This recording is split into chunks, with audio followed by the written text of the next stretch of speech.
Hello, this is Mrs. Coffee. We are going to do an experiment today called Physical Change Melting Race. We're going to be investigating this question. Will the bag of ice cubes weigh the same, more, or less than the bag of water or melted ice? And we're going to do some research in class on physical and chemical changes by watching the Study Jams video. So first I'm going to show you some of the materials that we're going to need for the experiment and the steps we're going to take in order to do the experiment. And then we're going to form a hypothesis or make a prediction. It means the same thing.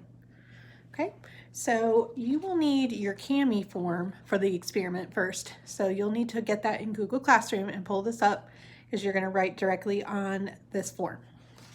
Okay, some of the other things we're going to be needing are ice, which is a solid form of water. We're going to need a Ziploc bag, a tray so that we can contain the mess, and a scale. This is the scale we're going to be using. It is a digital scale, and we're going to be finding out the mass of the ice and the melted ice using the scale. All right, so the first thing we're going to do is get our tray and the Ziploc bag ready, and I'm reading the instructions right here. We're going to put one ice cube in the Ziploc bag and seal it closed. So I have an ice cube and I put it in the bag, and then I'm going to zipper it closed so that no water can escape when it's melting. Okay, it is closed, and then I'm going to next weigh the bag of ice on the scale. So first, let me make sure it's on 0, and it is. So I am weighing the bag of ice, and it is 0.285. So we're going to round that to 0.3. So you are going to record that information on page 2 of your CAMI report. And I will show you what that looks like. Just a minute.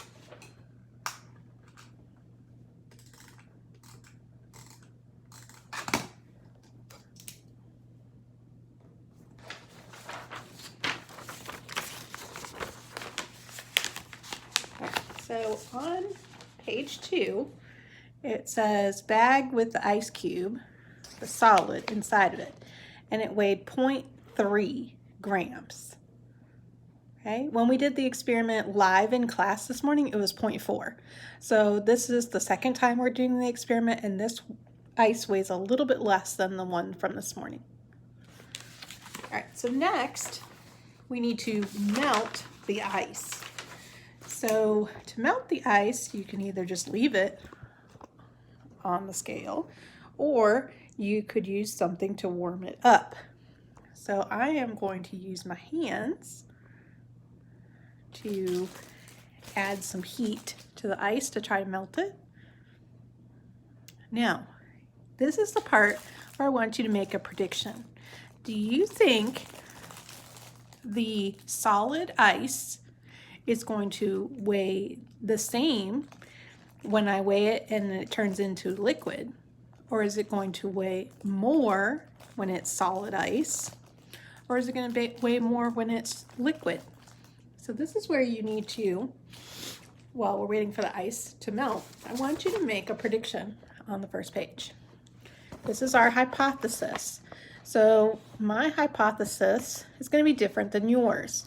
So the part that's in yellow is going to be your own prediction, not mine. Don't copy mine. Come up with your own work. And I said, if I weigh the bag with the ice and the melted ice, I think they will weigh the same. And that's because it's a physical change and can be reversed. So that was my thinking. But you may want to say that the solid ice is going to weigh more than the melted ice. Or you may say that the melted ice is going to weigh more than the solid ice. I want to know what your prediction is. There is no wrong answer. It is a best guess based on what you already know about ice and liquid water. And then the other thing I want you to work on while we're waiting for the ice to melt is this picture at the bottom. So it says in your illustration, you should include these terms in your drawing. You should have the tray. I have that gold tray. You can make it as detailed looking as you want. I just did a circle to represent my tray. And then I have a Ziploc bag with melted ice on the tray. So here's my tray with the ice that's melting.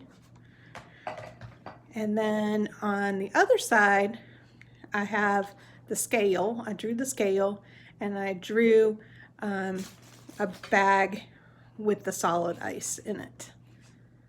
Okay, so you can draw it however you want, but that's the materials that you need for the experiment, and that's what should be in your drawing. All right, so now we're looking at our ice, and it's still pretty solid, so I'm gonna work on melting it while you work on your drawing and on your prediction. So I'm just heating it up, and you go ahead and work on your prediction and your drawing. All right, so I'm going to put the picture back up so you can look at it a little bit more while I work on the ice. Yours can look completely different than mine. You just have to include the materials from the experiment and just label the items that we're using.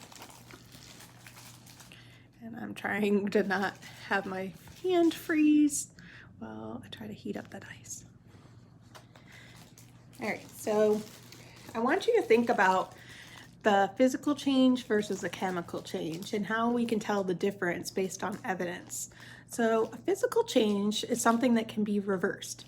It is something like right now we're melting this ice, but could we reverse this change by putting this in the freezer again?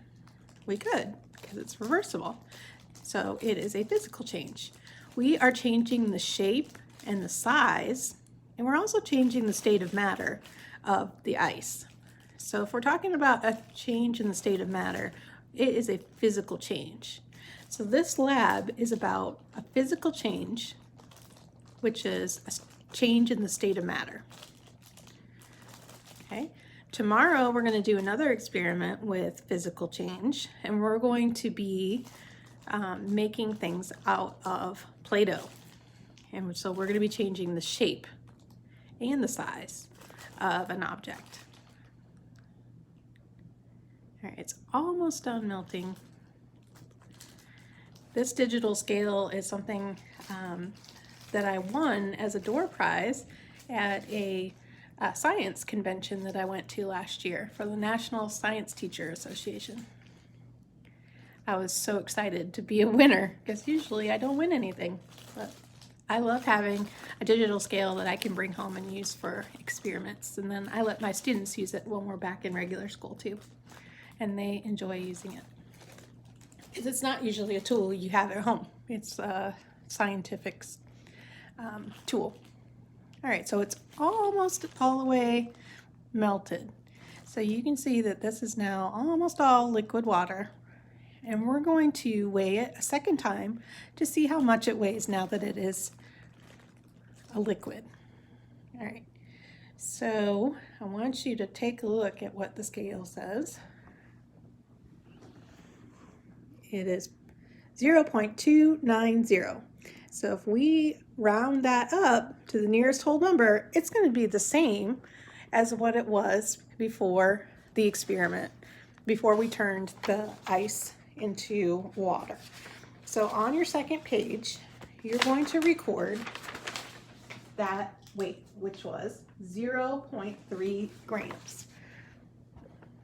So the second time we weighed that bag, it weighed the same as the first time. So whether it was a solid or a liquid, it stayed the same weight, because a state of matter change is a physical change, and there's no change in the weight. So you can put 0 is the difference in weight between the bag of the ice cubes in it and the bag with the water in it. So go ahead and write that down. All right, next it says analyze your data. What are the results of the experiment and what did you find out? So we found out that the ice cube and the melted ice weigh the same. So that's what you should write on the line there. And then where it says write a conclusion, my hypothesis or my prediction was correct. Yours may have been correct or it may have been incorrect, and that is just fine. And then we have to write a conclusion about what we learned from the experiment. This experiment showed that there is no change in weight with a physical change. And like I said, we're going to do another experiment about physical change tomorrow. So we should find out the same thing, that when we do any sort of a physical change, there's going to be no change in the weight.